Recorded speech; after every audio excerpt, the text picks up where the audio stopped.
Bismillahirrahmanirrahim. Assalamualaikum warahmatullahi wabarakatuh. Perkenalkan, nama saya Mutia Zafirah, NIM 1914020082 dari kelompok 12. Di sini saya akan menjelaskan materi kami, yaitu tentang software Moodle. Pengertian Moodle: Modular Object Oriented Dynamic Learning Environment, atau singkatan dari Moodle, adalah sebuah platform yang digunakan untuk menunjang sistem manajemen pembelajaran secara online dan menggunakan perangkat komputer. Jadi, apabila Anda ingin menciptakan sebuah aplikasi pembelajaran seperti e-learning, maka Anda dapat menggunakan Moodle sebagai alternatif pilihan terbaik. Moodle juga termasuk ke dalam aplikasi berbasis web, yang mana untuk setiap aktivitas pembelajaran terkait akses materi, diskusi, tanya jawab, hingga evaluasi dapat dilakukan melalui tampilan website dengan menggunakan bantuan browser. Berikutnya yaitu kelebihan dan kekurangan dari Moodle tersebut.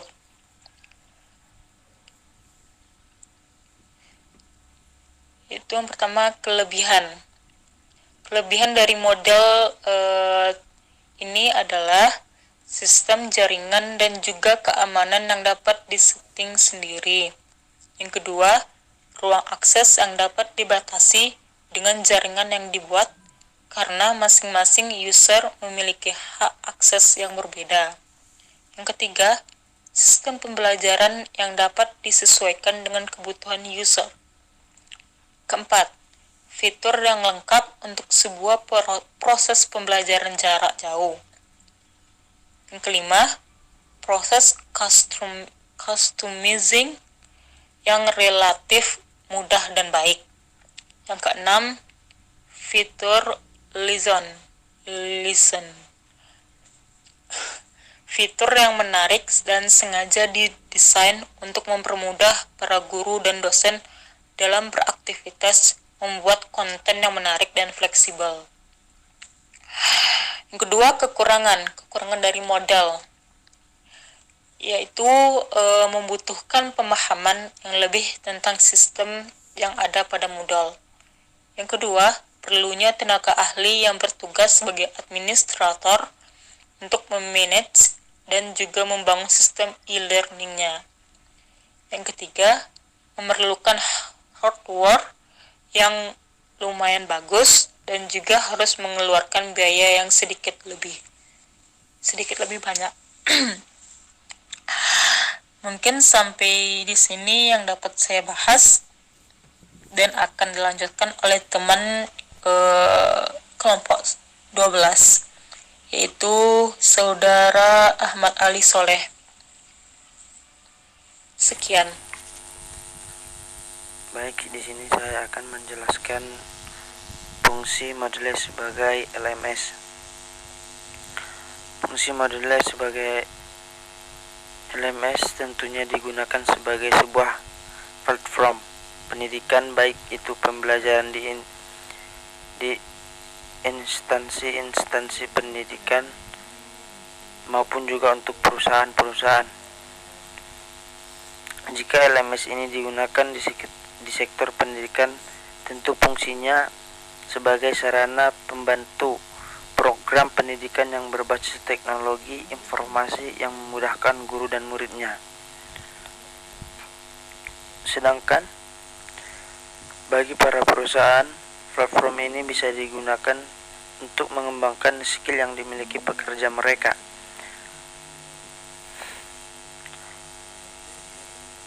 Di era sekarang sudah menjadi kewajiban bagi para sekolah maupun instansi pendidikan lain untuk mencoba dan terus menggunakan sebuah LMS untuk learning management system sebab manfaat yang akan diperoleh sangat banyak sekali. Salah satunya adalah proses pembelajaran akan lebih terkelola, efektif, dan efisien. Dengan bantuan ini, peran guru sebagai pengajar akan terbantu kerjanya. Guru dapat memberi tugas dengan mudah dan melakukan pengawasan secara rutin terhadap siswanya.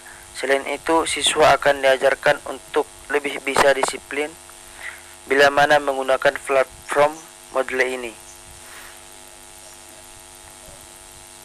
Moodle sebagai LMS perusahaan. Sebagai platform LMS tentu saja manfaat Moodle tidak terhenti hanya pada lembaga pendidikan saja. Namun semua hal yang berkaitan dengan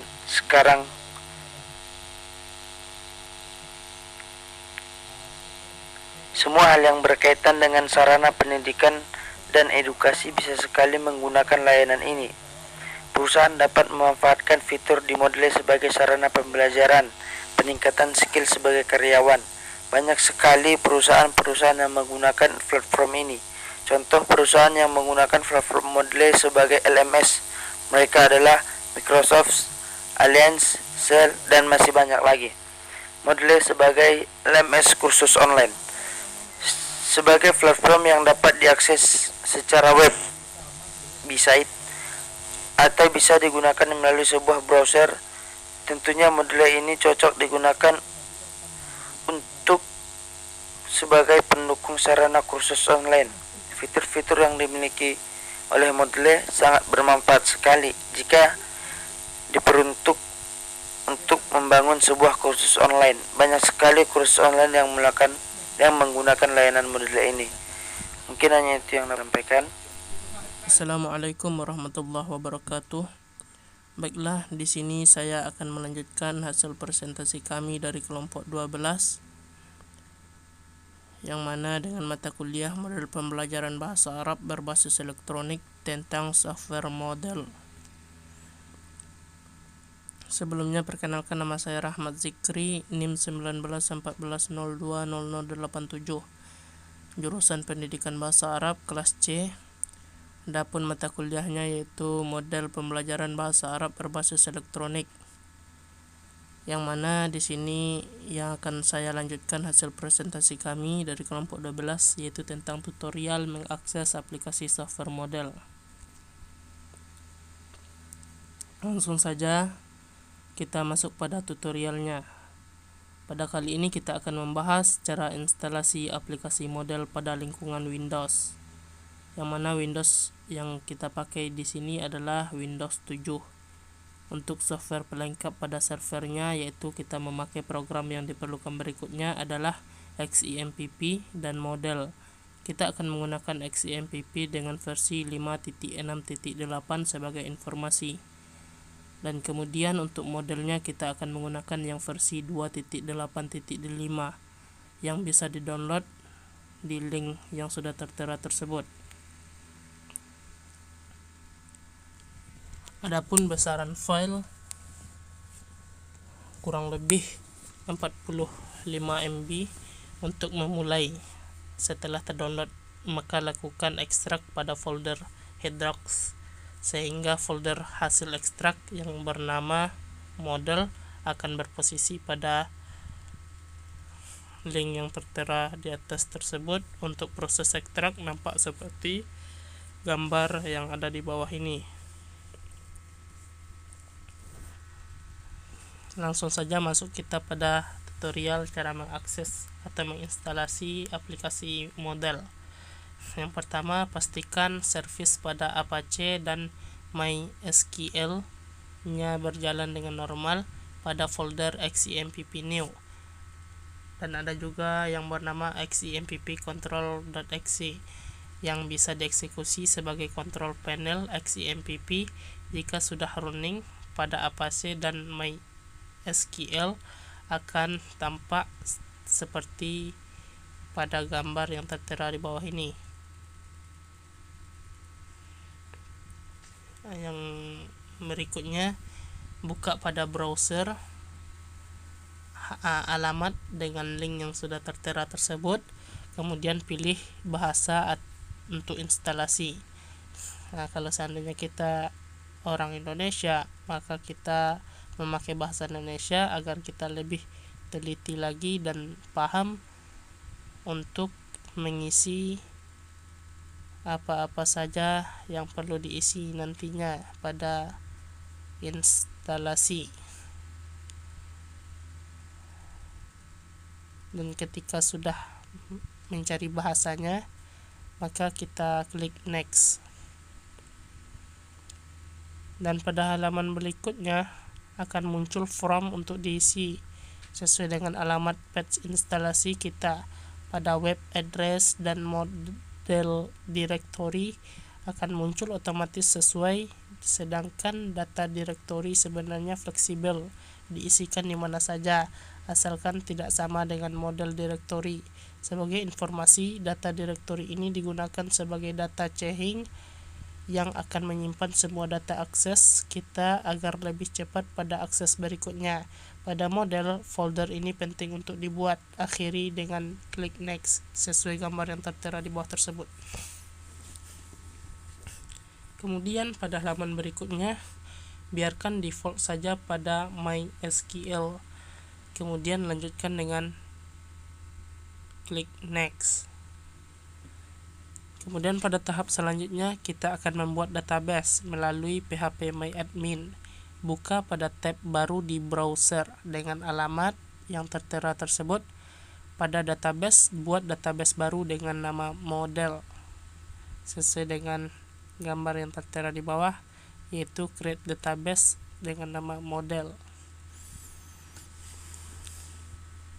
Kemudian kita kembali pada tab sebelumnya, yakni isikan database name dengan model, sementara user dengan root. Untuk password biarkan saja kosong atau blank karena instalasi default pada XEMPP memang demikian. Lanjutkan dengan klik next.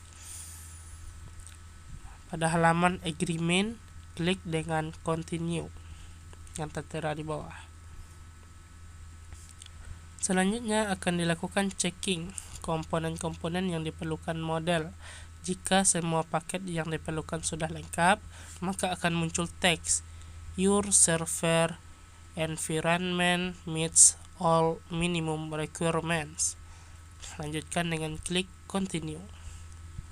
Kemudian tahap berikutnya merupakan fase instalasi. Ini merupakan tahapan inti instalasi modelnya, sehingga akan berlangsung relatif lama dengan masing-masing komponen akan muncul sukses jika telah berhasil. Kemudian jika instalasi telah selesai, maka masuk pada entry halaman admin. Isikan username, password, dan komponen lainnya di sini sesuai dengan gambar yang tertera di bawah. Jika sudah selesai, maka akan terlihat halaman modelnya melalui link yang tertera tersebut. Kita masukkan link yang tertera, kita lihat dengan seksama, dan kita masukkan ke browser. Ketika kita login atau kita tekan enter, maka akan muncul di browser tersebut sesuai dengan gambar yang tertera di bawah. Sekian yang dapat kami sampaikan atau saya pribadi sampaikan. Jika ada kata-kata yang salah mohon dimaafkan. Akhirul kalam, wassalamualaikum warahmatullahi wabarakatuh.